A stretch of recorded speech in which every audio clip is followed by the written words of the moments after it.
Welcome to the Football Pyramid Talk podcast. Available to listen to on YouTube and Spotify. George, Simon and Stirling as your hosts. 7 different leagues. Enjoy the episode. Hello and welcome to the Football Pyramid Talk podcast, episode 32 today. And we're back with the usual crew. Hello Stirling, hello Simon, how are we?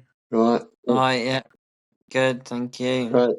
Yeah, decent weekend of football we endured, didn't we? Some for the wrong reasons, some for the right reasons, which we will get onto in the podcast. But we'll start off with the quiz questions, which we promised you we'd give you the answers for. Simon has got them. One of the questions has been cut down to 17s because the bloody article hasn't got the full 11 teams, has it? But the first question was, 11 current Football League clubs have never won a Football League title. Can you name any? What are the teams, Simon? So you've got teams like Crawley, Stevenage, Fleetwood, Barnet, Crewe, Wickham, Barrow and Colchester. Some of those have obviously got the excuse of not being Football League clubs for very long.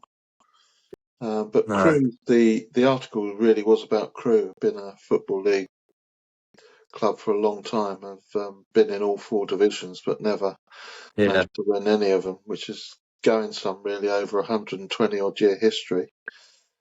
The other part of that question was which 2 current Premier League clubs have won all 4 divisions, and it was Burnley and Wolverhampton. Wow. And we said Fulham and Leeds, didn't we? Yeah, we did. So none right for us, but that's a tough question. Yeah, it's a good question. It takes some doing to do either of those 2 things. I think to win all 4 divisions means you've got to be going down the divisions as much as never winning any, which is a bit of a surprise. Interesting in that article, it also goes on to talk about the fact that West Ham have only ever actually won 2 league titles in their history, which surprised me because they've got some storied history, but they've actually only won 2 league titles. Won a European title now as well. It's true. Yeah. But only 2 league titles. It's crazy. Yeah, it's one of the most prestigious ones, isn't it? You have to say, seeing as they've only won the 2 Football League titles, that European one is definitely up there in their club's history, isn't it? Probably the biggest moment in their history, you could argue. But thank you for those questions. Let us know in the comments if you did get those questions right. And I don't think anyone's got them right, to be honest. Yeah, I'd be impressed if anyone gets any of the current 11 Football League clubs that have never won one. Maybe if you got 2 or 3, I'd be impressed, to be fair. But yeah, let us know in the comments how many you got, and the 2 Premier League clubs as well. We saw one comment, I can't remember what the answer was, but yeah, we will move on to FA Cup action, which happened across the weekend. Some crazy upsets, including Port Vale beating Sunderland yesterday. We're recording this on a Monday. That was an absolute shock because Port Vale was so bad in League One, but shows the magic of the FA Cup. They can go beat Sunderland. But you wanted to speak about Stirling Mansfield giving Arsenal a really good game on Saturday. It was a really tight affair. Mansfield gave him a really good go, didn't they? Yeah, we watched the first half of it, didn't we? Just wanted to say quickly about Port Vale that it was actually a Newcastle fan, the goal scorer for Port Vale, knocking Sunderland out, which just makes it even better, actually, and he was buzzing. Yeah. But yeah, we watched the first half of it and then listened to it on the radio as we went to the Worthing game. Yeah, they had their chances, Mansfield. 11 shots in the first half. 18 shots versus Arsenal's 19 in total. Kind of people that didn't watch the game gives a reflection of how close it was. It was the most shots Arsenal had faced in the first 45 minutes of a game since April 2022, which I think is actually really quite a telling stat that shows they were really in the game. They had some good chances. and it was a Madueke strike that opened the scoring, and an Eze strike either side of Will Evans scoring 5 minutes after coming on that made the difference, really. Two really good strikes, and they just took their chances really well, showed that quality, and that was the difference. Nigel Clough actually said he had a bit of a nagging feeling after talking about the game after in the press. So then again, it shows, doesn't it, that they really could have come away with a better result. Yeah, I was impressed with this Mansfield performance because, everyone going into the game just thought, even Nigel Clough himself said they could get absolutely battered in this game. But they went toe to toe with Arsenal, gave them a really good go, and I think a lot of players sort of made a name for themselves with a couple of, crunching tackles and just good overall performances on the pitch. I mean, Will Evans, it was a great finish, although it was a poor mistake by the Arsenal youngster, Salmon, which probably you are going to get at 16 years old, aren't you? So you can probably give him a bit of leeway. But yeah, I thought the fact that Arsenal had to bring on the likes of, Eze himself, Saka, Jurien Timber, just shows that Arteta really did have to push for this result and bring on his key players ahead of a game in midweek against Leverkusen, which he wouldn't have wanted to do. But because of the quality and the game which Mansfield gave to them, he had to resort to doing that, didn't he, Simon? Yeah, I think, he probably didn't take it as seriously as he should have done to start off with. I don't think Arteta, because Nigel Clough's been there and done that in terms of managing and football league, and he should have shown a bit of respect to the. I think it's something like 1,600 games he's managed in the football league, Nigel Clough. So you should have anticipated that if you're going to chuck a couple of 16-year-olds into the team. I don't know, one of them is Max Dowman, but I mean, you're going to have two 16-year-olds in a team, you're going to break up the rhythm. And this team's going to come flying out the traps ready to try and cause an upset. Pitch was, it wasn't that bad actually, was it? In the end, No, it was all right. Yeah, probably not completely Premier League standard, but yeah, I'm surprised that Arsenal didn't take it a little bit more seriously. And what really irritated me about it was that when he scored the goal, Madueke, he didn't celebrate at all. I just thought that cheapened it a little bit from Mansfield's perspective. The fact that he couldn't be bothered to celebrate, it just irritates me. I can understand why club players in the Premier League don't celebrate, because we're talking about that on the Anfield Wrap, and Sir Bosley's been quite open about the fact that he doesn't bother celebrating now because he just expects there to be some sort of VAR review. But in the FA Cup, he scored a cracking goal as well. Celebrate it. Yeah. Yeah, it is a bit almost disrespectful in a way, and they did give Arsenal a run for their money. At one point, it looked like they actually might get a result. So, yeah, it's surprising though. I was thinking their run in the FA Cup just goes to show that they are a good side, and it's surprising how far down League One they are. I think they're 16th or 17th, and you'd think the Mansfield would be higher based on that run they've had. They've beaten Burnley, Sheffield United, and then gone toe to toe with Arsenal. I mean, shows the quality of League One, I think, but still would expect them to be higher than 16. Yeah, definitely. You'd 100% expect them to be higher than that. I think they've got a few games in hand, to be fair to them, because of obviously the games that they have played in the FA Cup, so they will need to catch up. But still, you're saying 16th and 17th. From the performances that you're watching from them in the FA Cup, you're thinking, well, they should be probably pushing for playoffs. But then you look at the table and they're in that situation. Maybe this game, especially against Arsenal, probably one of the best teams in the world at the moment. You're going toe to toe with them. Surely you can bring that into a League One game, and sort of implement that into your game. They're playing tomorrow. I've just got it up here at home to Reading, who are a really good side at the minute. Who we'll speak about in League One later on, but you just got to take, I think, how well they performed in that Arsenal game into the game on Tuesday night, because if they play like they did against Arsenal, they'll probably go and batter Reading. But it's just about how you can maintain that.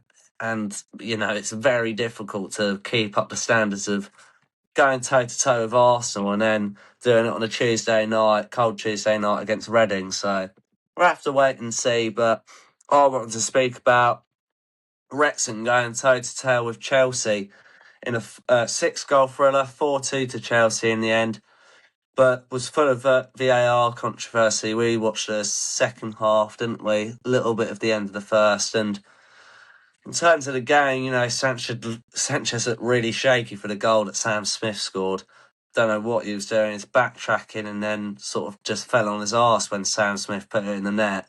But he was causing all sorts of problems for the Chelsea backline. They were saying it on the commentary, weren't they? Because how well he was playing in the game. But another player that was playing well in the game and got man of the match was Callum Doyle. Really good, and that goal he scored, it looked like the winner in the end, but obviously wasn't in the end. So clever to be able to think that quickly, to flick the ball and be able to get it past the goalkeeper was really impressive. But I don't know about you, but I was impressed with Delap. I thought he was really good for Chelsea. One of the first times I've seen him, being his usual self, holding up the ball, and he sort of made Garnacho's goal. Oh no, it was an own goal, but it technically was Garnacho's goal. He held up the ball, attracted all the defenders towards him, and then gave Garnacho bundles of space to run into and sort of just led to the goal. But then Pedro came on late on and then he just caused problems straight away. He was like it for Brighton as well. Whenever he'd come off the bench, he'd always cause problems and it was a real threat to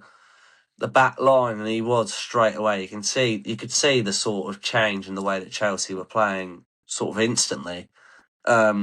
I think he's been brilliant this season for Chelsea. He really has. In the last couple of weeks, he just hasn't stopped scoring. But the game sort of took a turn, which is the question I was going to ask you. When VAR got involved with the red card and Wrexham's equaliser, what did you think of both of the decisions? Because it sort of made VAR sort of made to sort of stop the chances of Wrexham having a chance to win the game because they were in it and then they weren't, and then they were equalised and then they didn't because of VAR. It's just ruining the game, really, didn't it? Yeah, it spoiled it all ends up for me. I was fuming, to be honest. You went upstairs. Yeah, I got the it does show why the EFL fans don't want it, and I don't blame them at all, because I can't be arsed with it anymore.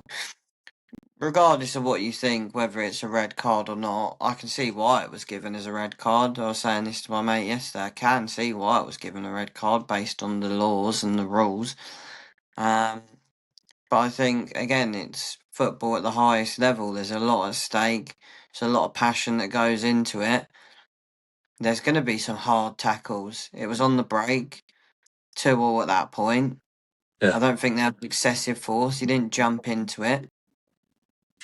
The referee's given a yellow card. Why overturn it? It just completely ruined the game. The offside, yeah, again, might be the right call, but it's his toenail.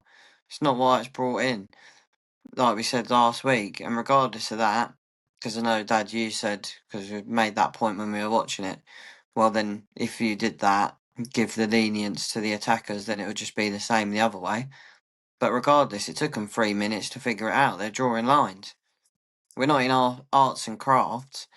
Let's just play the game. 30 seconds. Get on with it. Yeah, there's got to be a momentum behind this idea of making it 30 seconds. I really do think that, because it's just, we have to endure it when we go to the Amex as well as watching it on telly, and it just reduces it as a spectacle, I'm afraid. And the referee's decision, if it can't be overturned in 30 seconds, is not a clear and obvious error in my mind, and therefore 30 seconds should be the limit. You have it in cricket, the DRS timer, where the players have to decide. You've got natural break in cricket, so it lends itself to it, and you don't have natural breaks in football. So 30 seconds, they're trying to speed the game up in other aspects, but then they're prepared to sit there for 5 minutes drawing their lines all over the screen. It's when we're in the stadium, it's what you're supposed to do. It's just It's ridiculous. It is ridiculous. Yeah. We know all about waiting about, don't we? Because we didn't speak about it because we recorded last week on the Tuesday.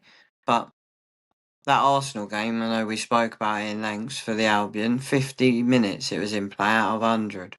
It's ridiculous. That's another thing. That's a whole new thing altogether. Yeah, I don't want to Wayne go down Rooney that. said. It's gone. Wayne Rooney said, "I think that's a harsh red card." I completely agree. Mm. But he's from a different era. He's from an era of tough football players. Now it just, and this is why it's so much more enjoyable going to watch non-league or lower leagues, or even back when Rooney was playing. It was much more enjoyable watching that growing up because it felt like proper intense sport. Whereas now, with all this stopping and starting and the light shows and everything like that, everything involving in it, it just feels like a watered down version of the sport. It just feels like it's an event, you know? It doesn't I go to watch a football game, not for the event so much, you know? Of course the atmosphere is great, but I want to see them playing football and battling, not I don't want to be staring at the screen while they draw their lines. It's boring. And that really did hack me off.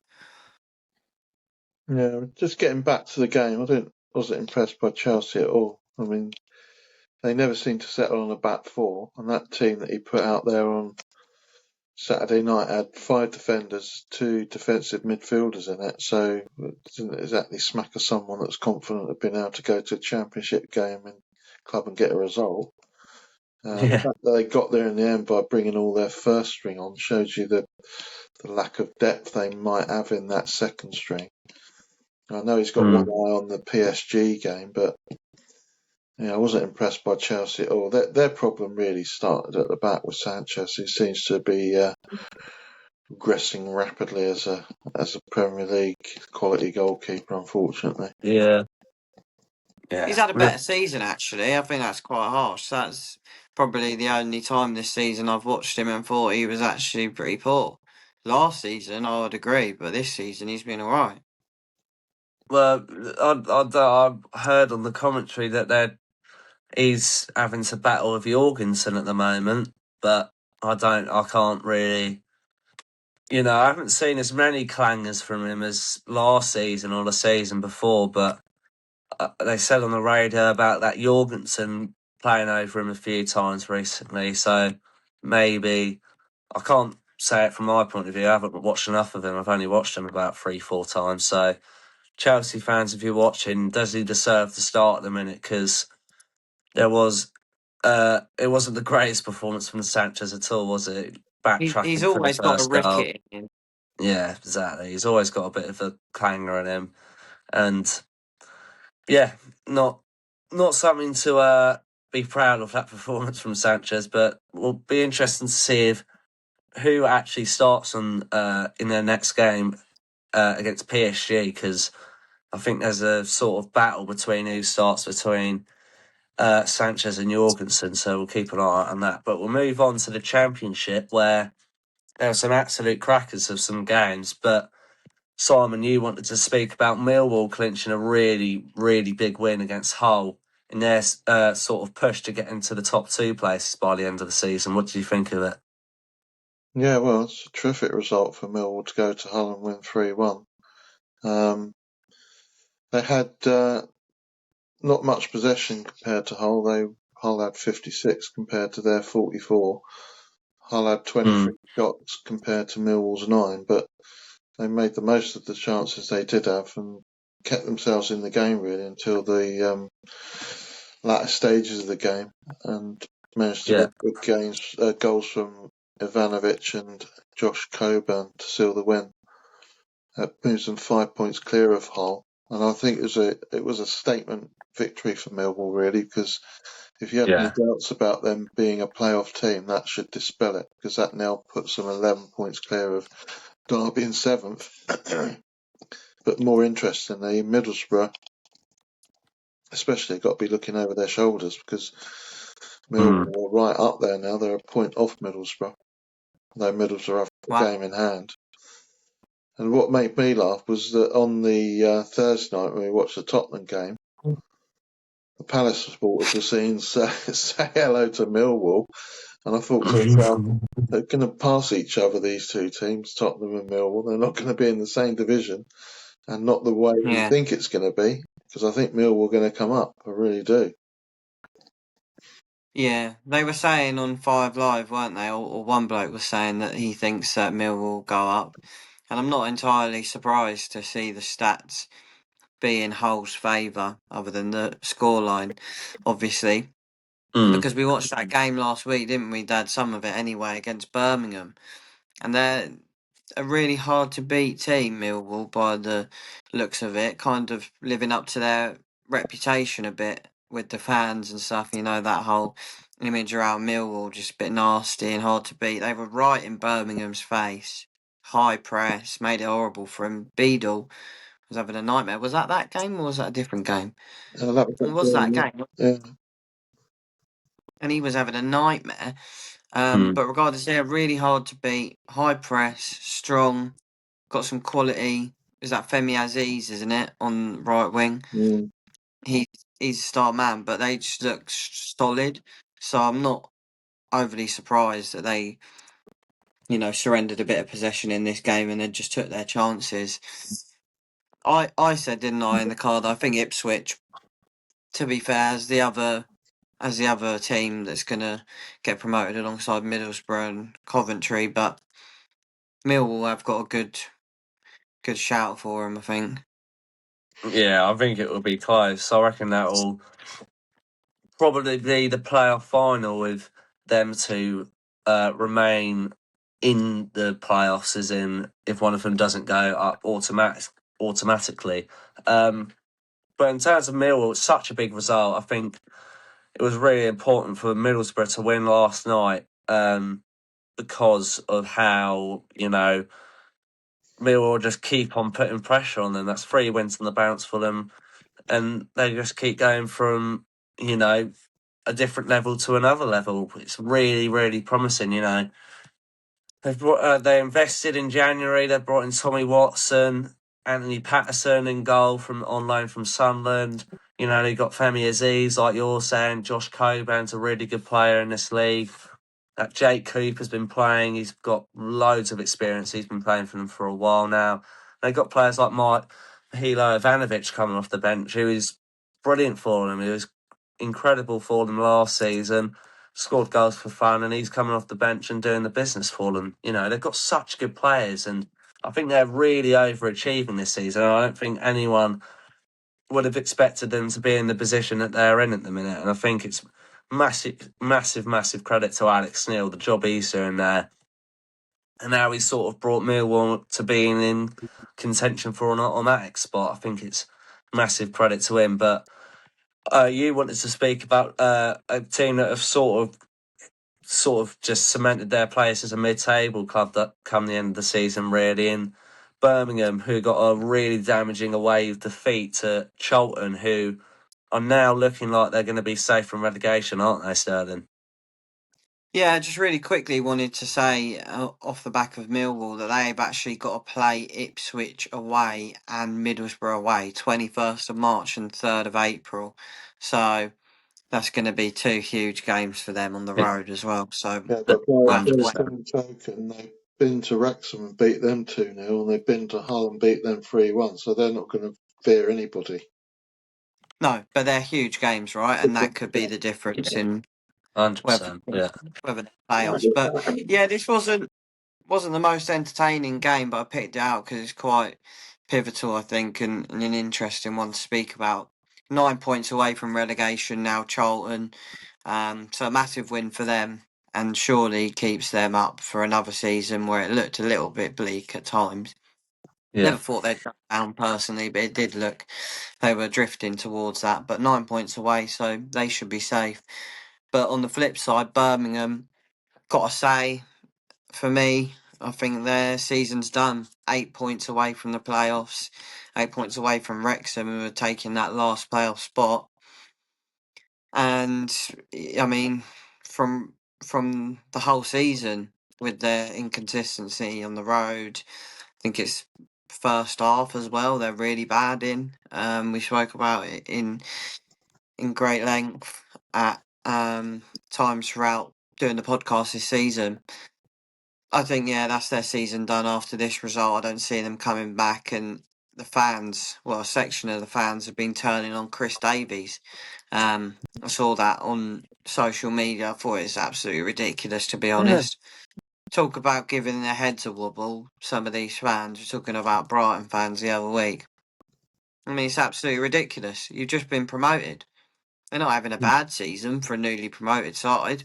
They're really not. Most newly promoted sides are battling relegation. So, alright, yeah, you're not doing a Wrexham, you're not in the playoffs. Birmingham, alright, fair enough with the budget and the ambition, and even the squad and team that's starting every week. They'd expect it, or they'd hope for it, rather. Yeah. But still, to turn on him, he's got you promoted, and they're having an okay season still. I just find it absolutely ridiculous. I don't know what you guys think. Well, I think the expectation management needs a bit of work at Birmingham, personally. I mean, they've come up with Wrexham, but although they've had the investment, they haven't had the investment that Wrexham have had. And it's not an easy division. I think, they want to make sure that they stabilise themselves before looking at the Premier League. I don't think they've quite got the financial muscle that other clubs in that division have got. We talked before about the parachute payments coming down. We watched a bit of the Birmingham defeat at Millwall, and they looked a little bit bereft, so I wasn't altogether surprised to see them get beat by Charlton. In that game, James Beadle was getting a lot of grief because he looked like he got concussed to me, and it was interesting. He didn't actually play at the weekend against Charlton. They had Allsop in goal, but apparently he's back for the QPR game tomorrow night, or Wednesday night rather. So should keep an eye on that one. If they're going to get, Might have been compassion then. Yeah, might have been. I think it was personally because we looked at him and he looked like he got a bruise over his right eye, and although he was getting grief from the Birmingham supporters, I don't think he was altogether 100% there. I don't. But that'd be a good game Wednesday night. See if they're going to get into if they're going to get themselves into the playoffs, that's the game that they've got to win on Wednesday night against QPR. Yeah. Yeah, if they want any chance, they've got to win games like that. They've got to be beating teams like that. I mean, QPR on the back of a 4-0 defeat and have been really inconsistent. So Birmingham need to sort of punish that. I completely agree. I think Birmingham fans need to sort of just look at where they've come from in terms of last season. They've only just been promoted. Fair enough, you have brought in real big quality like Andre Gray and Solis in the midfield from Girona. Like, they're getting players from very, very big clubs. That Wagner was known as the assist king in the MLS. They've got good players, and you can see where Birmingham City fans are coming from, but you're not getting players in like Kiefer Moore and Callum Doyle and players like that for Wrexham who are just certified and probably lower half Premier League players, really. If you look at it in terms of Callum Doyle, he's brilliant. And Birmingham just didn't really have the window and the sort of quality in the summer and January to sort of have that. And you can be disappointed, Birmingham City fans, but I think so far this season, mid-table isn't that bad. And you look at the table, it's so congested still. There is still a chance, but they just aren't consistent enough, like you said, Sterling. And fair play to Charlton, really big result for them, and I think they'll stay up now. Charlie Kelman with a goal for them in the 74th minute, so probably a real dagger to the hearts of Birmingham City fans conceding that late on to sort of know that they're only really going to get a point out of that game late on, but they didn't even get that. So we'll have to wait and see. I think both teams have sort of had their seasons finished now after this result. I think Charlton are safe and Birmingham are just cemented in a mid-table spot come the end of the season. But hopefully they do prove us wrong, because we would love to see, a late rise up the table and see what they can do in the playoffs, but doubt that will happen. But I wanted to speak about Middlesbrough. Absolutely crunching win against QPR away. Incredible away performance from Kim Ahlberg's side. Leaves them 4 points inside the automatic spots, 5 points off of Coventry at the top of the table. I mean, in terms of the game, Hayden Hackney got man of the match. He was on the score sheet again for Borough's third goal, and it was such a good goal. He gets it just inside the box from the left-hand side, and he just whips it with pace and power. Far right corner, posting in. It was unbelievable. 5 goals, 6 assists this season for him from centre mid. I mean, I think he's probably the best player in the league, in my opinion, and if he isn't playing Premier League football next season, I will be very, very shocked, to be honest with you. But Tommy Conway, goal and assists off the bench. He's got 8 goals and 4 assists in the league this season, so good going from him. But QPR, as I said, not consistent enough, and they're 10 points away from the playoffs, so even further away than Birmingham, and it's just because of consistency. Same as Birmingham. Last 5 games, 1 win, 4 losses. It's not good enough if you want to be in the playoffs. And they can just sort of be in the same situation as Birmingham, probably just think ahead for next season, because they're not going down and they're not going up. So just a mid-table finish. But one thing that I did notice, Sarmiento came off the bench in the 60th minute, I think.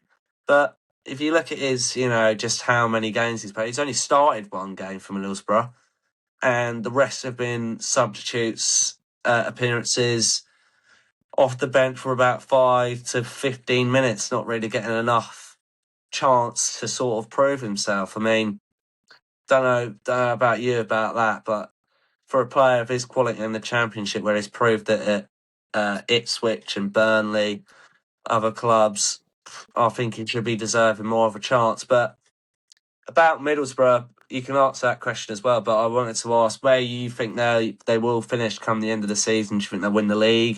Do you think they'll drop outside of the playoffs drop outside the automatics because of how good Millwall or Ipswich are?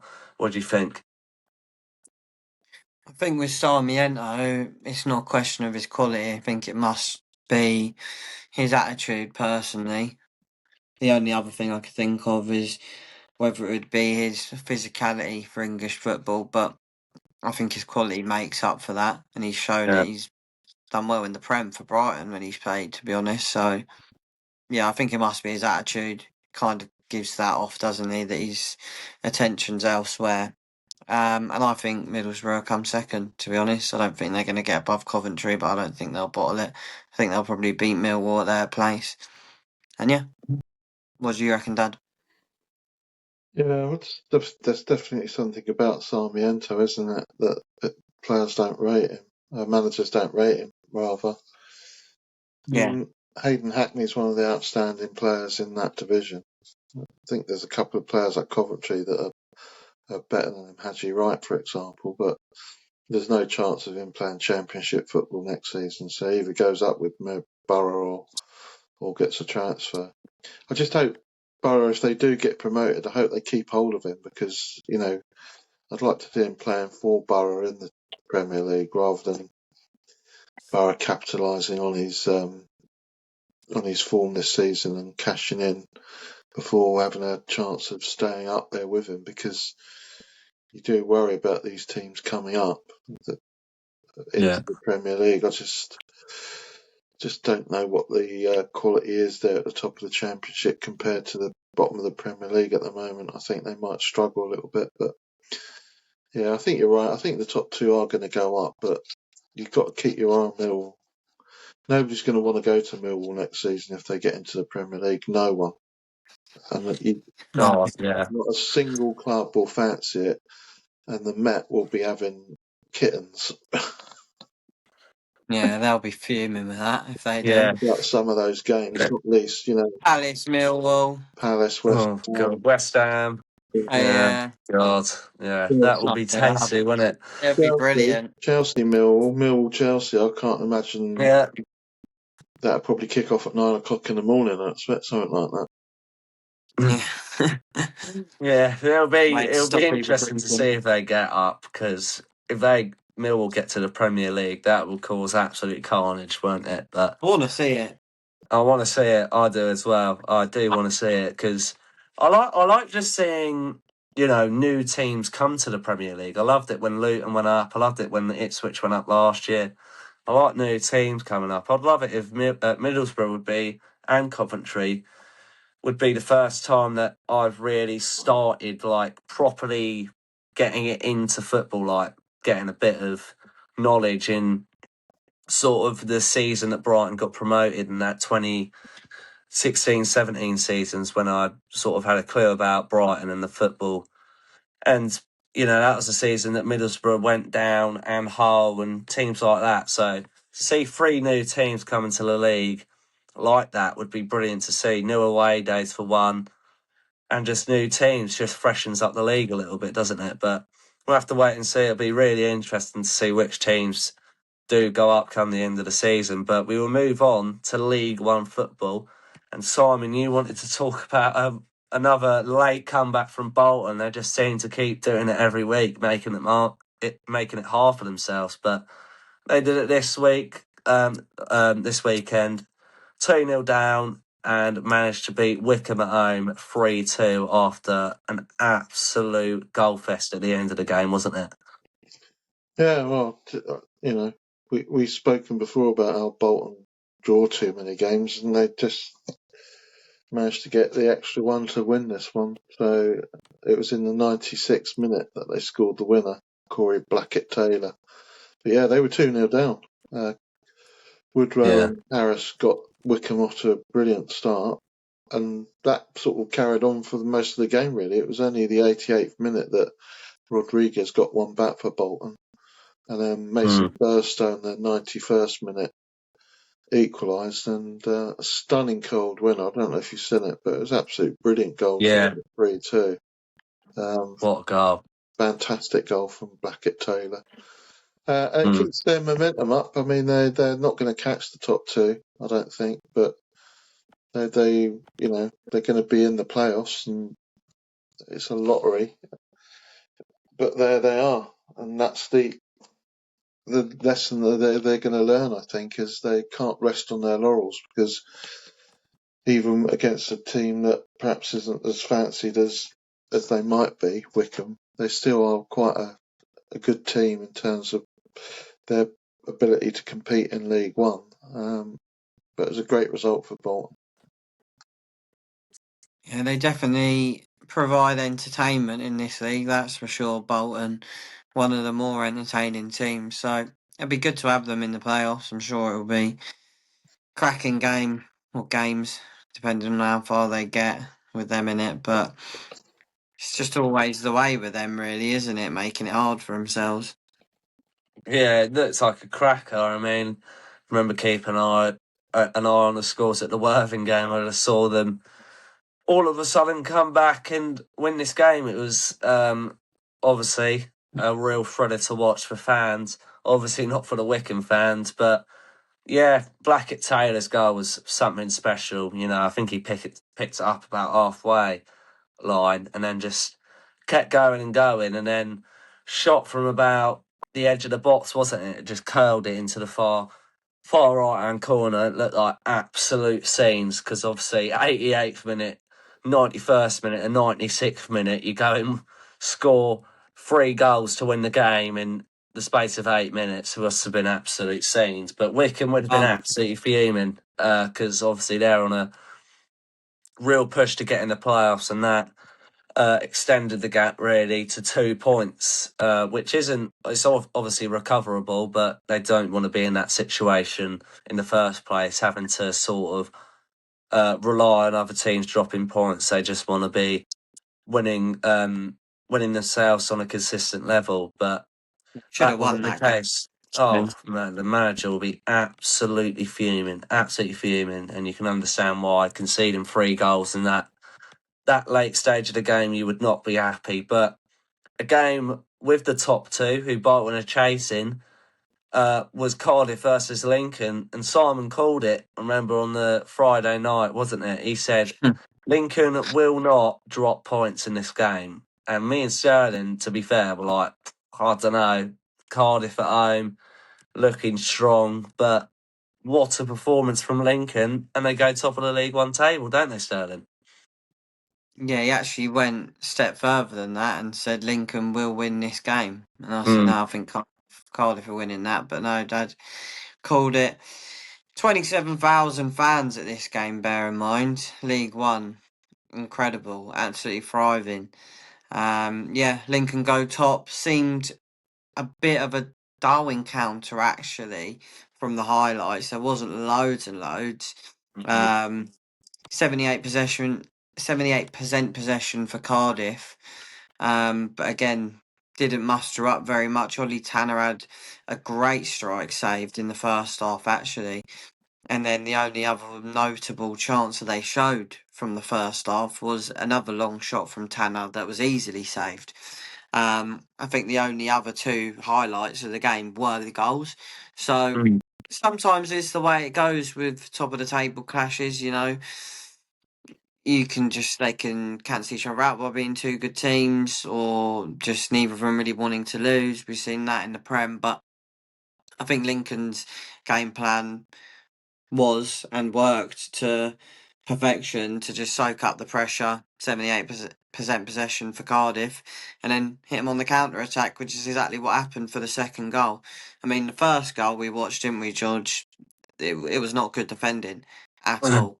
They'll be kicking themselves for that, Cardiff. But the second goal was really nice on the counter. Cardiff were going for it, intercepted, and then really just one pass down the line and a lovely finish from Dom Jeffries off the bench. That did it. That was their game plan. Smash and grab, really, and then go top of the table. Don't mind if I do, as a Lincoln fan. That's what they'll be saying. Yeah, but I think they definitely got something about them, Lincoln. They're a bit of an upstart in terms of you'd expect Cardiff, as you said, to win that game comfortably, but I've got a feeling about them. I think they're going to actually win the championship now. I think they're going to take it from Cardiff. I really do. They've not lost a game since the end of November, which, when you think of the way the fixtures are in that division, relentless Saturday midweek schedule, so it takes some doing. I mean, they're both going to finish in the top 2. That will be a championship fixture next season, definitely. No doubt. And if I was a Lincoln supporter, I'd be sitting there rubbing my hands thinking, when am I going to be playing Spurs? Because that's the prize on the horizon. And they've been singing that, haven't they? Tottenham, away, ole, ole. Yeah, I was about to say that. They've been singing it. Singing it in the away end when they scored the second. They were loving it. But, yeah, quality. Dad wants to get in the away end when they're playing Spurs. They'll have 6,000 tickets. That'll be live on telly, that'll be a Friday night game, Tottenham against Lincoln. 6,000 Lincoln fans. Oh my God, that would be brilliant, wouldn't it? That would be absolutely brilliant. But Lincoln deserved that win. Unbelievable. And they clearly just had a game plan and they executed it brilliantly. I think they have a clear style of play, which they've implemented, and it's sort of started to work into abundance, really, in the last couple of months. And that's probably the reason why, that is the reason why they are top of the League One table. I mean, I've never heard of the manager, to be honest with you, Michael Scabula, something like that. But I'm gonna hear a lot about him now if they go up to the Championship, because he deserves to be spoken about, because this Lincoln side were not even in my consideration for being even in a playoff position at the start of the season, and to see him flying high at the top of the table is brilliant, and massive credit to them, because, as you've both said, I think they will go up even if they win the title. If they don't, they will. I think this game will be a championship fixture, as you said, Simon. So massive credit to both sides, and we'll love to see how they get on in the championship next season. But I wanted to speak about finally in League One, sorry, a game between Luton and Reading, a real playoff decider, and Luton were heartbroken. A 5-goal thriller ended in Reading winning 3-2 away from home at Luton's place. Absolute heartbreak. I'm not even going to bother trying to pronounce the striker who got the hat trick. It's an absolute bundle of words. I'm just going to call him Kevin. Kevin with the hat trick in the game. It's a late comeback. I mean, if you look at the doc now, oh my God, I don't know how you're going to say that. I wonder if you can give it a go if you want, but he was incredible in the game. Unbelievable performance. Towered over defenders for goals, was a nuisance, I think he made a real point because Jack Marriott was out. I don't know why he was out, but he wasn't in the squad at all.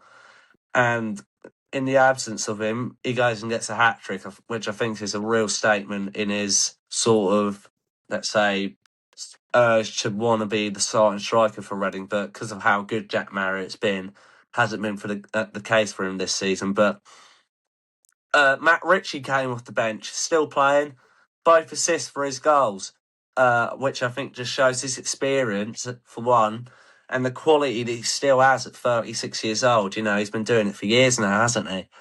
So massive credit to him. Jack Wilshere will be fuming.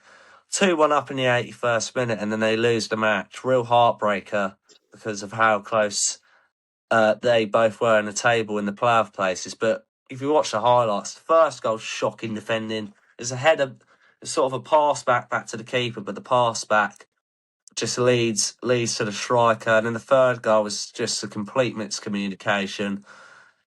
Pass into the defender, and I think he had a really poor touch, and then striker just punishes it, and then they go and win the game 3-2. Smash and grab.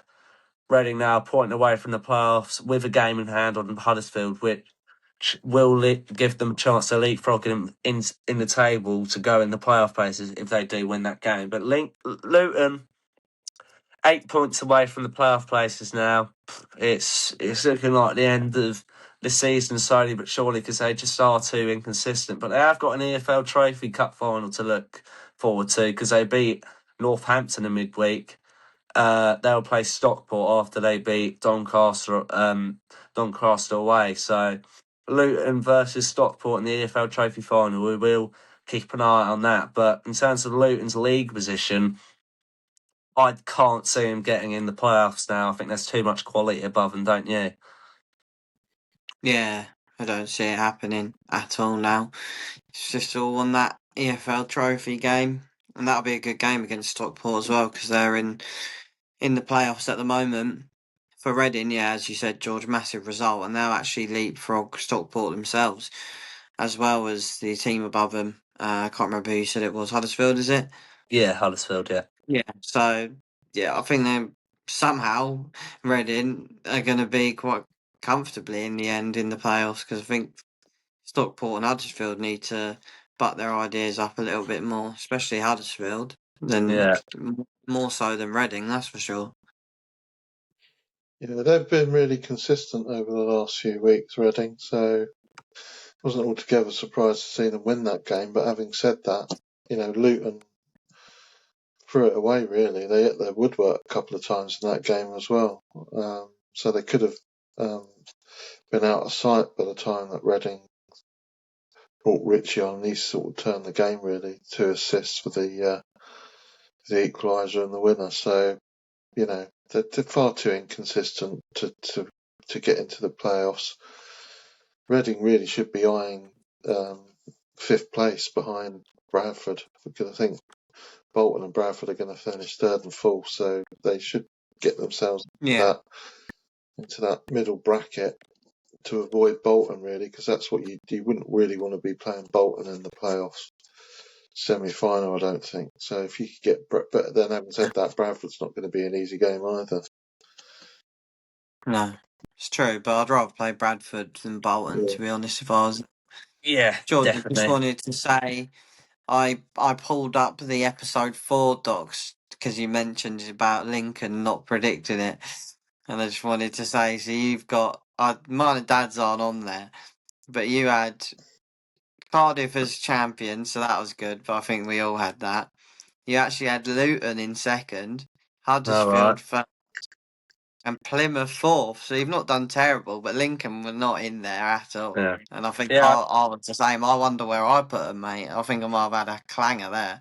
Yeah, no. This what we'll come back to look on at the end of the season. All of our predictions. I mean, I knew I didn't put Lincoln in my predictions because I don't think anyone would have expected this to happen. But I knew I had Luton up there because obviously, Premier League just a couple of years ago, and it's just mental to see that they might not even make the playoffs come the end of the season. But we'll have to wait and see if they will. But I do very much doubt it because that result is a real dent in their hopes of being in them come the end of the season. But we'll move on to League Two football and an iconic game really for MK Dons, not just because of the win, because of the ground actually being sold out. It looked like a fever dream, because MK Dons usually are never selling out that ground, but just a really good day for the club in general. A 4-1 win over Harrogate and a sold out ground. Really good day for the club, wasn't it, Simon?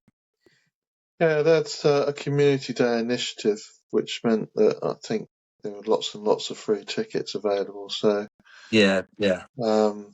As you say, 24,000 practically sold it out.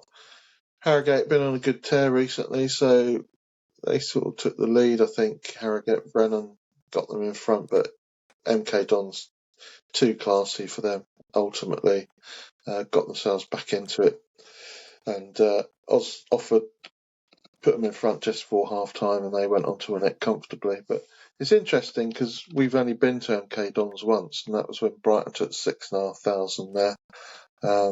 And I think It's class that.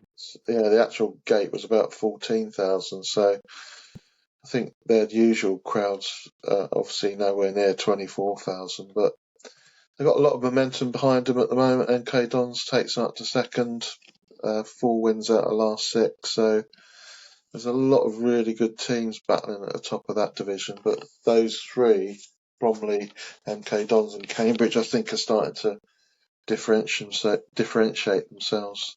Notts County, although they won at the weekend, they lost 2 of the 3 games before that, so they've sort of stumbled a little bit. And MK Don's taking advantage of it. So it'd be interesting to see, with 3 going up, I think they probably are going to be one of the 3. Yeah, I reckon so. I just wanted to touch on the community day. I think it's a really good idea. Only good things can come from that. Yeah. Even if it's not going to be their usual gate, it's going to positively affect everybody involved. The players on the pitch going to be more motivated with more fans in the stadium. Going to want to do better as well because you got more eyes on them. It's boosting the revenue for the club. It's getting more fans that are coming to watch and that will actually want to come back and watch if, they've won 4-1. People that have never been have had a great day there, Yeah. families, etc. So, unreal idea. In what other country, 4th division, is getting that sort of numbers? I don't think any country, and that's why we do the podcast. I know we've said it a few times. That's why we do it, because it's got to be highlighted. That could easily go amiss. And yes, unbelievable. Yeah, 100%. I completely agree. No, go on, Si. 20,000 tickets. 20,000 tickets they gave away. Yeah, mental. Unreal. So Really good, isn't it? Yeah, the stadium capacity is 30,000, so getting up towards full capacity. More clubs should do that. What, Bradford did similar sort of thing the other week, didn't they, Dad? What was it? Was it Bradford? Yeah, Bradford had some sort of reduced. I think kids went free, but it was a midweek game, wasn't it, last month? And they said the attendance at the midweek game was better than they had when they were in the Premier League. Yeah, Wow. it's unreal. Crazy. More clubs should be doing it.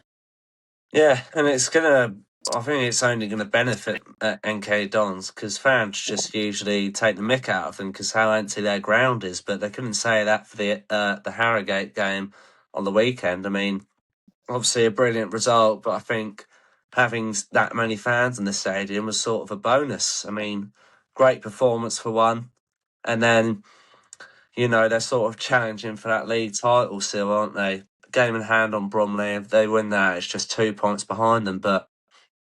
You speak about Notts County being out of form. I think Swindon are the most out of form out of that five. I mean, they drew to Crawley on the weekend, who are right down the bottom. Before that, I think they drew to someone, and then there was a loss or something.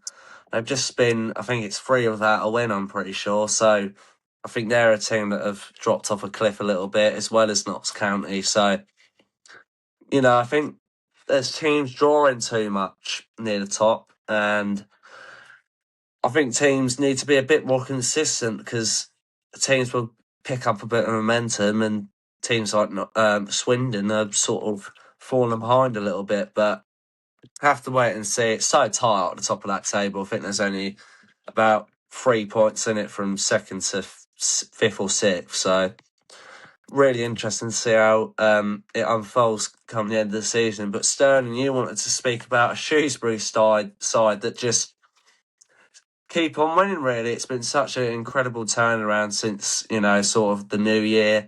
And they got a big away win at Chesterfield, didn't they? Yeah, 5 wins in the last 6. Definitely safe for relegation now. Obviously, only 2 sides go down, so I think they always would have been all right, sitting in 17th now. It's quite a funny game, actually, watching the highlights. The second goal, we just call him Trey Samuel because I'm not going to go for his second. Well, he's got a double-barreled name, and I'm not going to go for the second one. Trey Samuel capitalised on the keeper. I think his name is Hemming. I've got here of Chesterfield. He's just had an absolute howler. He's taken the ball's come back to him. Well, he's actually asked for the ball back to him. He's shown confidence, and his first touch is just slightly too heavy, and the fans were berating him because he's not kicked it, and the bloke's just tackled him, and it's gone in to go 2-1 up. You can hear from the highlights, just all the fans going, "What are you doing? What's that?" Just absolutely berating him. He could have easily just kicked it, but there was no sense of awareness. But they actually went 2-2 quite late on as well. Tom Pearce scored a lovely free kick, so spared his blushes, but it wasn't to be. It was short lived. Tom Sang had 2 assists in the game. He put a lovely cross in for the winner, Sam Stubbs, with a looping header.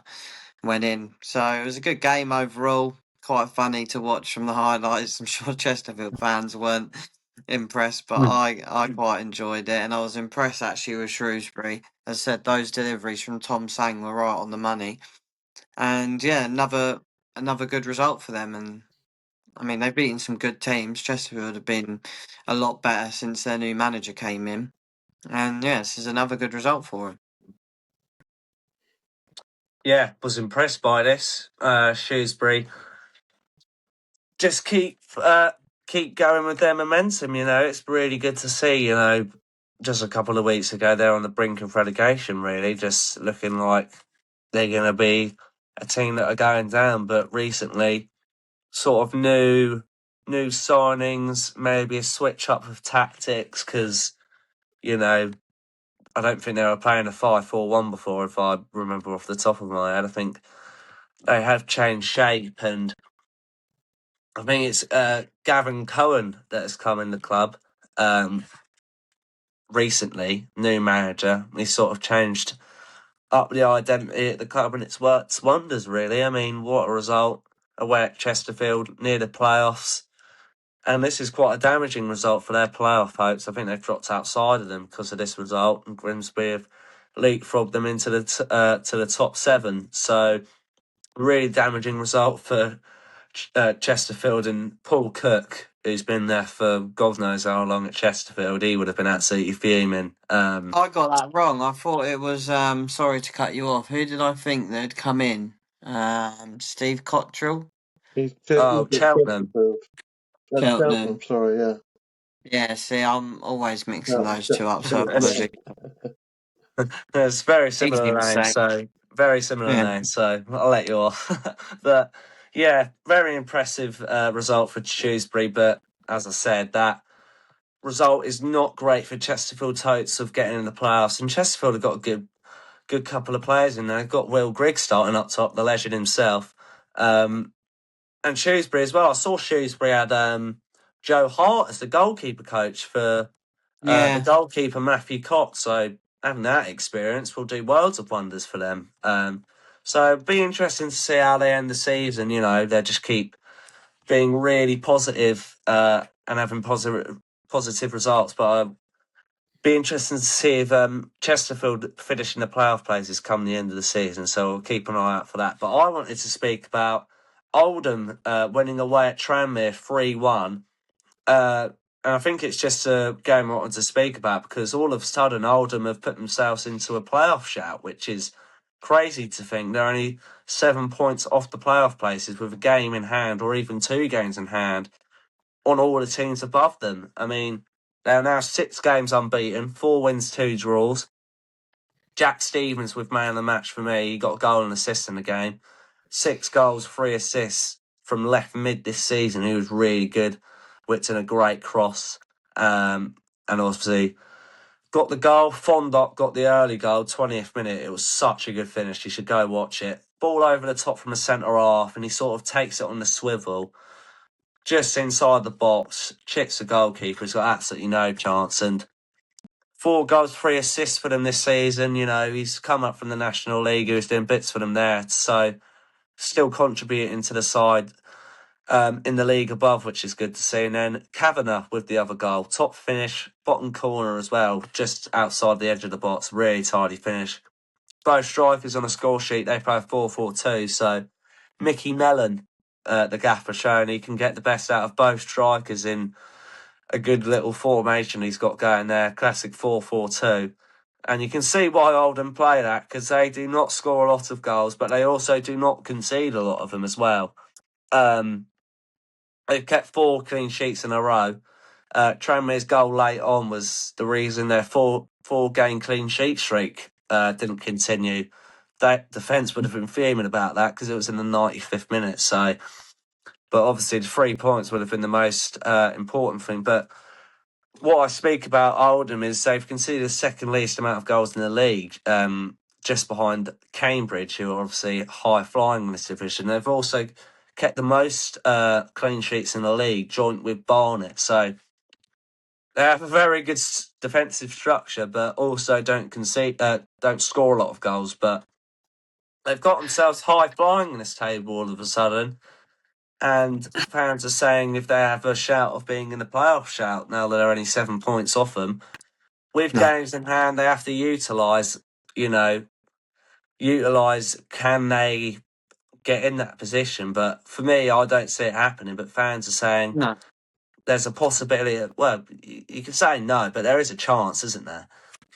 I don't see it happening. They ought to go get Ollie Pearce from York in the summer if they've got any idea.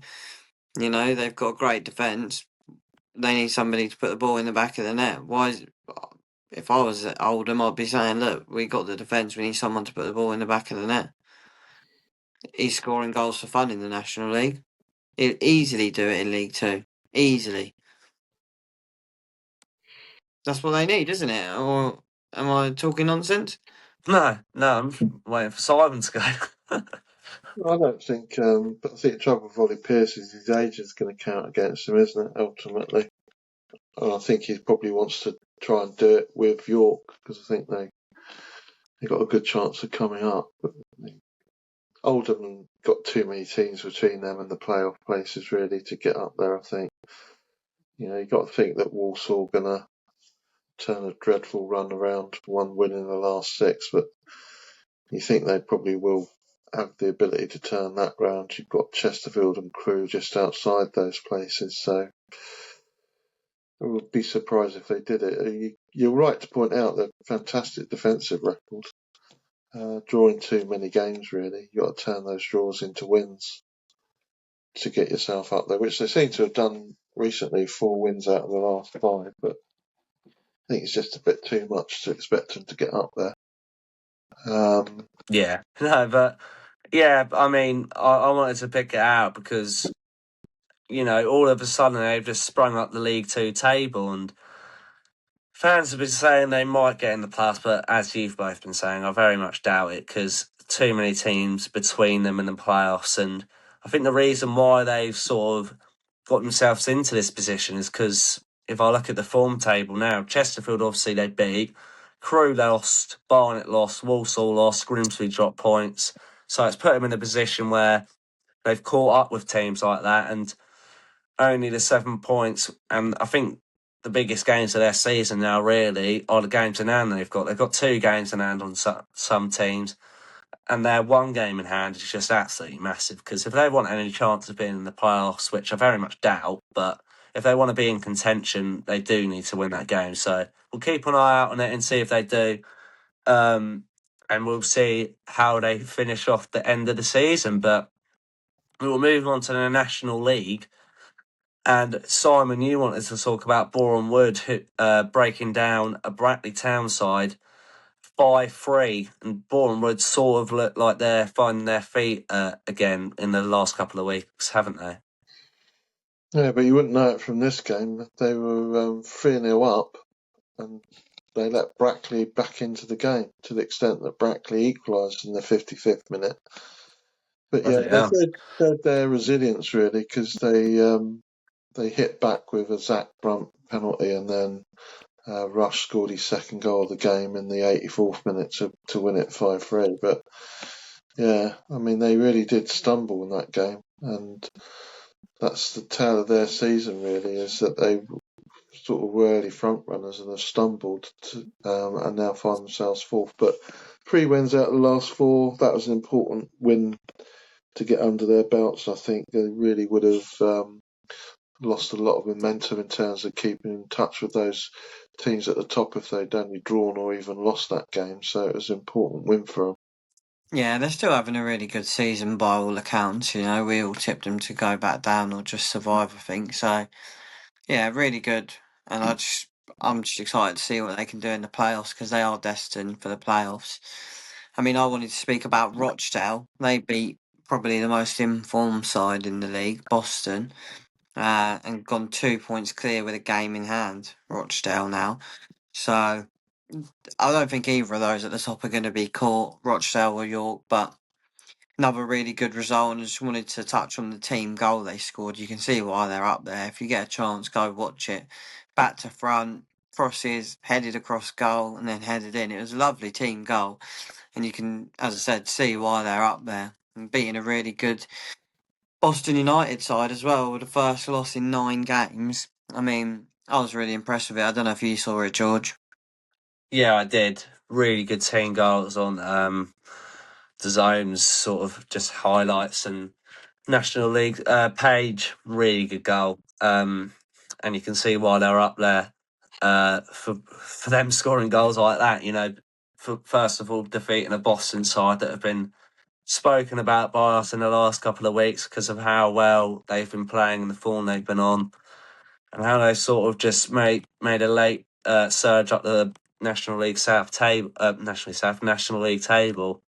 And yeah, Rochdale, I think they probably will go and win this league. I think York just keep having that sort of blip here and there. And Rochdale don't seem to be dropping a lot of points. I mean, if they drop a point, it's a draw. You know, they don't seem to lose a lot of games, but I think they'll just have the edge come the end of the season, in my opinion, Rochdale. But Boston, I think this will be just a blip because I think they've just been on such a good run of form that they can overcome this, and they know they've got the quality to beat teams like Boreham Wood, where sort of the run sort of started in that away win that they had there. But in terms of Boreham Wood, really good result, and Abdul Malik scored an unbelievable goal. Be surprised if he stays in this division next season, to be honest, because he is playing so well for them this season, and I think he's up to double figures in the league now this season. I think he's got 11 or 12, something like that. But Yeah, massive results for both of these in both of these games. So, what did you think of it, Simon? Rochdale getting another win under their belt. Yeah, well, I think they're going to walk away with it. I really do.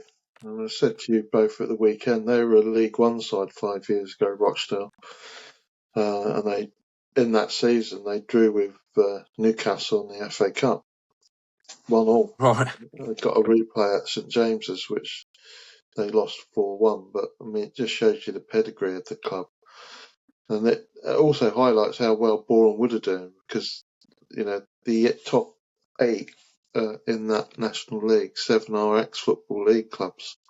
They're the only non-ex-Football League club in that top 8. So it's just testament to how well they're doing. They're going to get into the playoffs.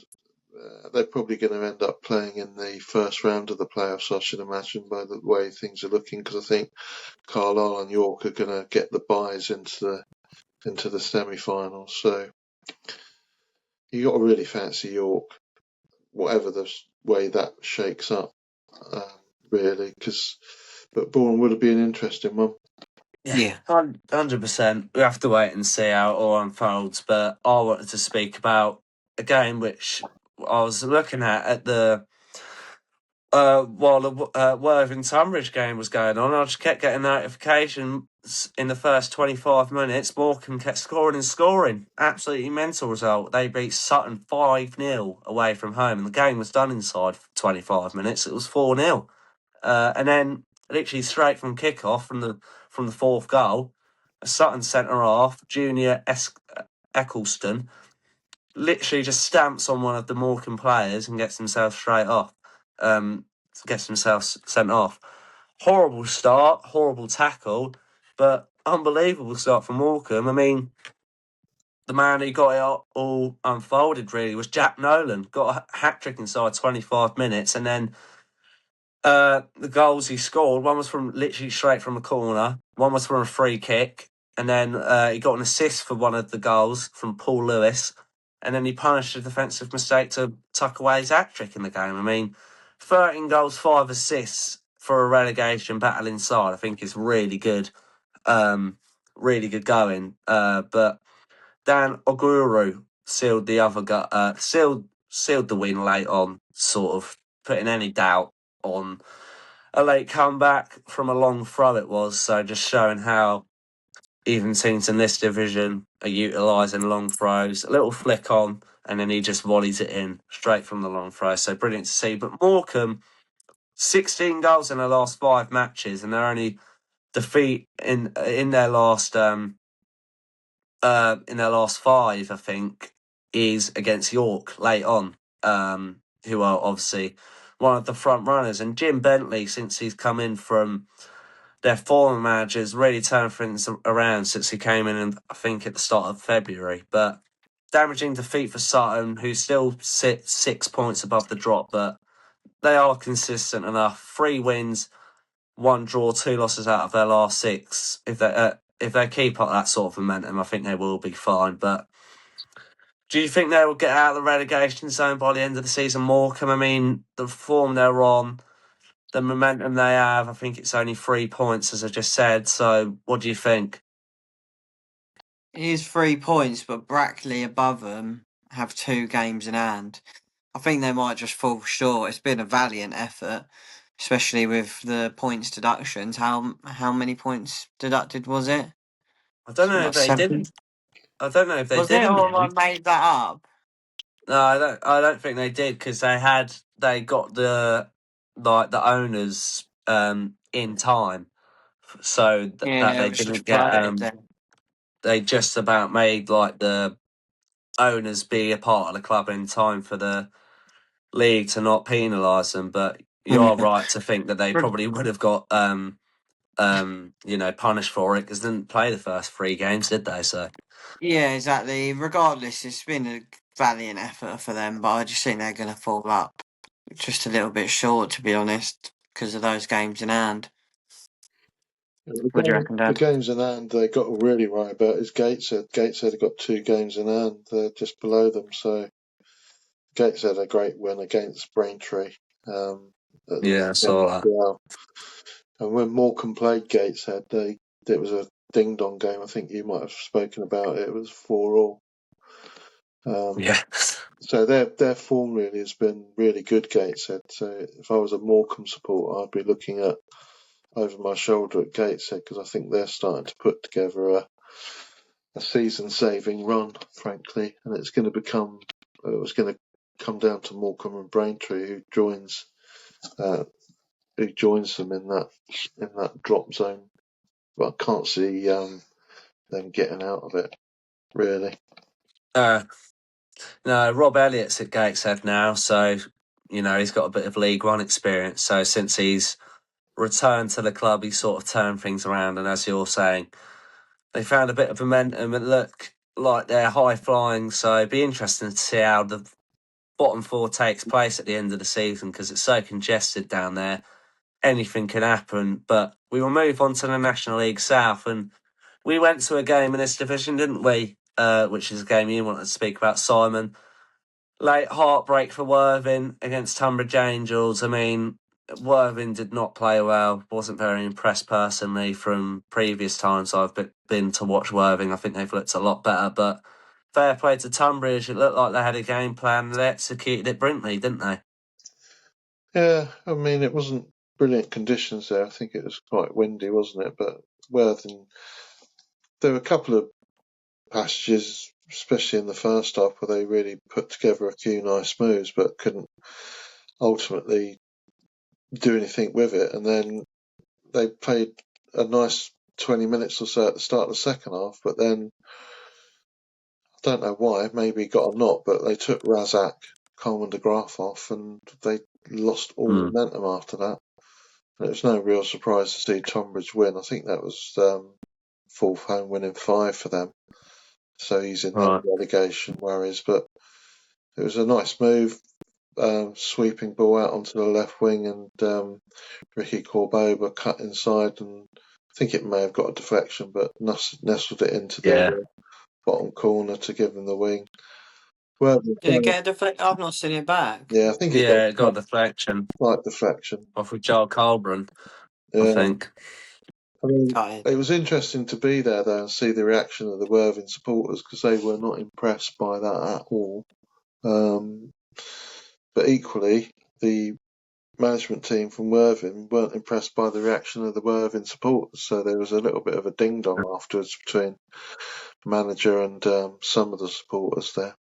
What was interesting about that game, though, was on the drive there was a police presence of at least 80 police officers in Tonbridge itself, apparently, because some of the Year 9s that support Tonbridge like to go into Tonbridge and have a scrap with the opposition supporters.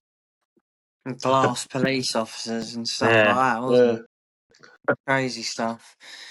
Yeah, for everyone listening, it was Adam Hinchelwood, wasn't it? It was saying, well, we know that it was a bad result. We know that it wasn't good enough. Like, what do you want us to do about it now? Right? Because the Worthing fans were, well, I think it was only 2 blokes really, or a few blokes that were berating them, saying not good enough, and then what's going on. But, at full time, you can't do anything about it. The only thing you can do is get back on the grass at training and try and rectify it. But you're right, it didn't look like from the game, I don't think, that Tonbridge were going to go up the other end and score, but just knowing what Worthing are like and how their seasons have gone and how this season's gone, it was a million miles away, that going in, right? You kind of see, or you just knew that it was inevitably going to happen. But they should have won. Still, they had chances to win the game, and overall, though, it was a better day out than it has been most times this season at the Amex. I quite enjoyed it. I really enjoyed it, actually. I thought it was a good laugh. Yeah. It is better than going out the Amex. Yeah, I enjoyed it. I really did enjoy it. It was a good quality game of football. I think we said that from the off, that the quality of football that was on display was really impressive for a Step 6 game of football. I mean, fair play to Ricky Corboa. really good finish, and on the counter attack, Tunbridge knew what they were doing, but Worthing just weren't. God, how'd you put it? Worthing weren't clinical enough. That's the way of putting it. They weren't clinical enough. They had the chances, as you said, Stirling, and they didn't put it in the back of the net. Simple as that. And I thought that they didn't punish teams around them losing, which is a game you wanted to speak about, Stirling, between Dorking and Dagenham. KSI getting off to a good start alongside Andy Carroll, and Worthing weren't able to punish this result for one, but also Hornchurch losing. Yeah, they both lost, so that I think added to the insult to injury for the Worthing fans because, massive 3 points drop they could have gained, and then you'd be looking at the table and saying, 5 points or 4 points, and they've got to go to Meadowbank. It would have made it definitely more interesting and seem a lot closer than it does now for Worthing. But yeah, massive result. I think Mark White said massive result for the new ownership as well. KSI was streaming it, buzzing. Sat next to Andy Carroll, is buzzing. Jensen had Andrew in the home end. So it was a massive spectacle for Dagenham, and they got the win. It was a bit of a scrappy goal actually, but it looked nicely worked. It was just a scrappy finish, I say. But yeah, really good result. Dorking, first loss in about 10, 11 games. So, especially with the other two teams not gaining on them, think they'll be all right with that. Obviously, they would have liked to have won the game. They were going to win the game, of course they were, but it's not as bad as a result as it could have been. Just another bit of news that's worth mentioning is Eastbourne Borough, isn't it, George? With Steve King joined the club, and he's got a bad track record. So I think they're fuming, aren't they? Oh God, fans are kicking right off on Twitter. Tommy Witherington left a few weeks ago. I think it's 1 or 2 weeks ago. I missed it because they didn't put it on their socials. They just put it on their club website. But I got told today. And they appointed this Steve King guy, and it's not gone down well at all. It's got hundreds of thousands of views on Twitter because this Steve King is known to put teams into literally into bankrupts, and on top of that, just be really poor in terms of results. I literally just took a snippet of his managerial career, and this fan just puts all the clubs he's managed at and what he's done. So Lewis spent 5 years, secured, and then they went bankrupt. It's at Farnborough, they went bankrupt. Welling, bankrupt. Whitehawk, bankrupt and relegated soon after. Macclesfield, bankrupt, and club was expelled. So he was the reason that the club went into that sort of situation. Macclesfield Town. Dartford, bankrupt and relegated from the National League South. Nothing at Gloucester, and then he was sacked after falling out with the board at Hedgersford Town. I mean, fans are not happy, and you can understand why, because that's his track record as a manager. So I really want to see how it unfolds at Borough, because they are in a relegation fight, and they've got a manager that apparently puts teams, for one, into relegation, and for another, into bankruptcy. So I don't know what you think about that, Simon, but it just sounds like a toxic situation waiting to happen. It does. I don't actually get the jobs if he gets sacked all the time. Begs the question, doesn't it? No, sorry. Yeah. How does he get the jobs if he's bankrupting teams all the time? I honestly, Begs the question. Yeah, it really does. I mean, does it show that Borough are desperate or something? Does it show that they really need? It's confusing, isn't it? Really confusing situation. We're going to go watch them play on Easter Monday, aren't we? Or Good Friday. So we'll see if it's any better. Because we've not been down there all season, actually, to watch them. No, yeah, exactly. It'd be Yeah. interesting to see, especially with all the controversy around this manager on Twitter today. So I have to wait and see. But I want to speak about Chelmsford. they are absolutely ridiculous at the moment, and they won 7-1 against Bath. Another absolute goal fest for them because they have now scored 12 goals in 2 games after they beat Torquay 5-0 away last week. So, incredible result for them. Joe Grimwood with a brace from centre half. And then another 3 goals were all from centre half. So 5 out of the 7 goals were from centre halves. Back line would have been absolutely buzzing with that. If I was I am a defender. If I was a part of that team, I'd be taking the piss out of the attackers. That we're scoring more goals than you from the back, lads. What are you doing?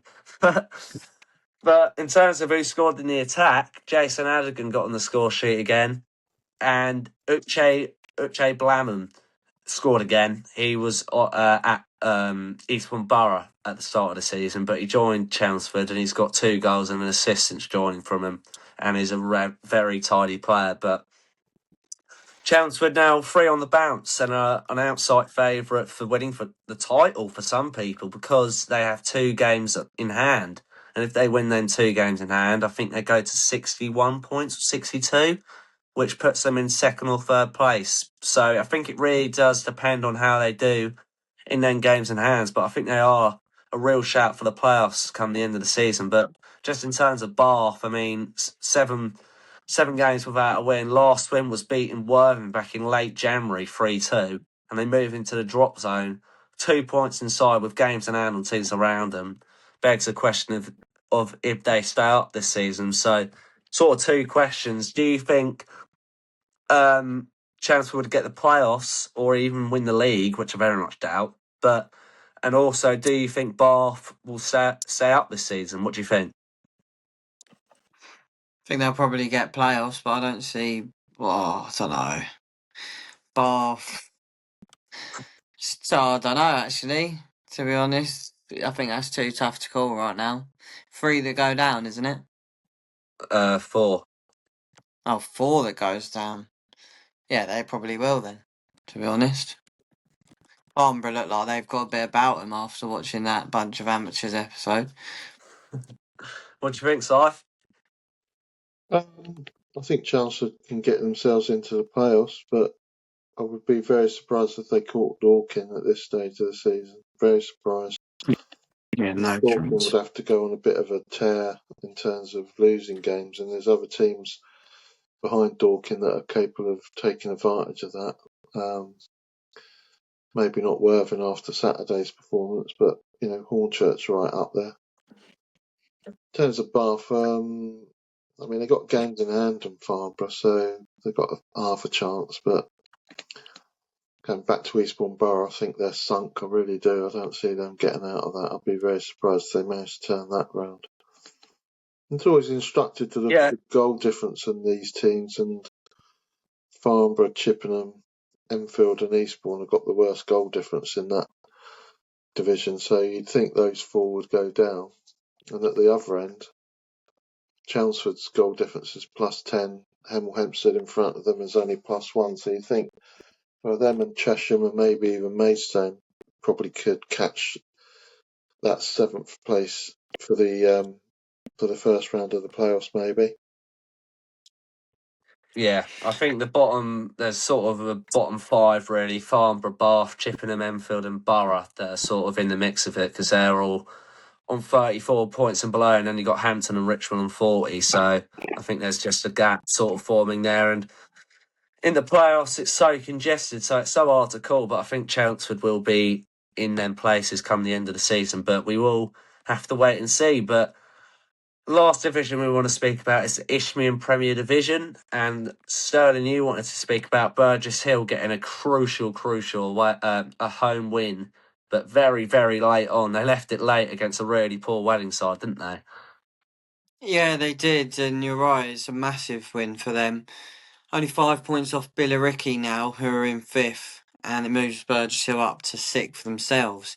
So yeah, massive if they want to get into the playoffs, which I think they're good enough to be in there, but I don't know whether they will eventually end up there. But regardless, they've had a cracking season, and this was a good result Welling 1-0 up in the 70th, so amazing character to get back into this. Equaliser in the 90 plus first, and then the winner in the 90 plus 9th, so 99 minutes with the winner. Whelpdale won it late on for them. Absolute scenes. I mean, we've been up to Burgess Hill. There's not loads and loads of fans compared to some clubs in this division, but yeah, good scenes and a really good win for them. Yeah, crucial win for Burgess Hill. I mean, Chris Whelpdale has been incredible for them this season at his age. I think he's on more than double figures this season. I think he's on about 10 or 11. I can't remember off the top of my head. But anyway. And also, Pope, big striker, loves it. He went and goal the other day when they went down to 10. I can't remember who it was against. But yeah, I mean, Wedding looks cemented down the bottom. I think they'll go down. But Burgess Hill begs the question if they get in the playoffs this season. But I think they've got Billericay in a couple of weeks, which I think is probably their biggest Massive game of the season. Biggest game of the season. Away, that must be. Yeah, it will be away. It's away from home. And if they win that, they put themselves in a real shout, I think. So I don't know if they do it, but do you think they do it, Simon? No, I don't. I think that top 5 is set in stone, personally. I really do. I mean, Foxton have obviously run away with the title, but I think the 4 teams below them will be the playoff teams. I'd be very surprised if Burgess Hill get in there. I think Dartford and Cray Wanderers have got a better chance, personally. But I think the top 5 rather, will stay, not necessarily in that order outside of Folkestone, but I don't think anybody's going to break into that. No, yeah, we'll have to wait and see, won't we? I hope she'll get in there, but I think it's just clubs above them are a bit too, well, I wouldn't say too good. I think they're just a level above in terms of they've been there and done it before. Burgess Hill have only just got promoted, so we'll have to wait and see. As I said, I hope they do get in there, but I finally wanted to talk about Aveley continuing their incredible rise up the table. They beat Whitehawk at home 4-2. The win makes them 12 points behind Folkestone and Victor and comfortably in the playoffs by 14 points. There's no chance they're going to catch Folkestone, but they're probably the only team with a realistic chance of doing it. In terms of the game, former Worthing player Liam Nash, hat-trick for Aveley inside 39 minutes. 8 goals for them now in the league season, so good to see that. Young Irish striker, Jesse the Wambwezi. Oh, that's all right. I think I've done well there. He made it 4 for the season in the league and made it 4 in the game, obviously, because Liam Nash got his hat-trick. J. Emmanuel Thomas, who I spoke about at the start of the season when he was at AFC Tottenham, but he's dropped down to the the Ishbian Prem, and he got his first goal for the Hawks to make it 3-1, and then Destiny Ojo got Whitehawk's second to make it 4-2, but obviously wasn't enough. It was his 4th goal of the season, but brilliant run for Aveley, as I said at the start of my little bit here. Just the 1 defeat in the last 10 games, 7 wins, 2 draws, 1 losses, showing how much of a change Brett Menyard's made since he's joined the club near the start of the season. But Whitehawk, 1 win in the last 5, 1 win, 1 draw, 3 losses, and it's mid-table for them this season. 15 points off the playoffs, 14 off of the relegation zone. So they'll probably be just thinking about next season. But I don't know what you think about who goes up via the playoffs this season, but I think Aveley will definitely be in them. It's just about, do you think they will win them? And if not, who do you think will win the playoffs in this league? I think they've been a standout team in this division apart from Folkestone and Victor, so you've only lost 4 games all season. You've got to fancy them in the playoffs against whoever it is. So, yeah, I think they probably will go up, personally. I think Dulwich would be the other shout with their fans. So, we'll have to wait and see. Yeah, their start to the season was rubbish, though, wasn't it, Dulwich? So, they've been playing catch-up since the beginning of the season, unfortunately for them. Yeah, exactly. Yeah, 100%. And we'll have to see how it all unfolds in the playoffs and see who gets promoted via the playoffs. Obviously, Folkestone will be top, let's be honest, and we'll wait and see who gets up via the playoffs. But thank you very much for watching. We will leave it there. Episode 32, and we will see you next time for episode 33. Goodbye from me. Bye. See you later. Bye. Bye-bye.